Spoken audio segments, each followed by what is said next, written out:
В рамках визита официальной деловой делегации города Шымкент в китайский город Сиань при поддержке генерального консула прошел торгово-экономический форум с участием предпринимателей из Сиань и Шымкента.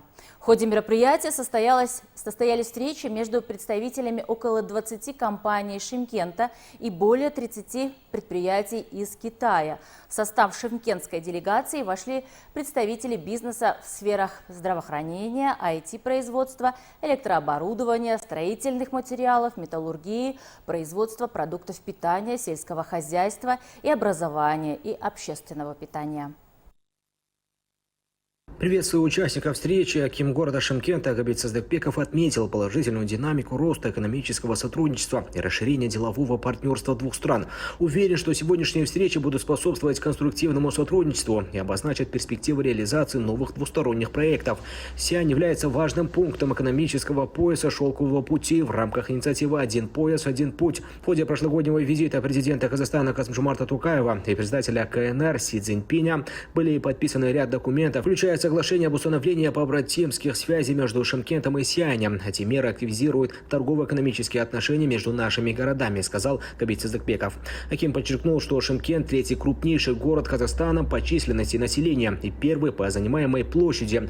Город имеет статус приграничной зоны с установленными экономическими связями со странами Центральной Азии и Ближнего Востока, являясь важным транспортным узлом страны. Здесь сосредоточен промышленный потенциал Казахстана. В городе созданы все условия для инвесторов, функционирует 5 производственных площадок общей площадью 869 гектаров в целях развития металлургической, легкой пищевой промышленности, нефтехимии и логистики. На территории 2098 гектаров ведется работа по созданию 7 дополнительных производственных площадок, отметил он.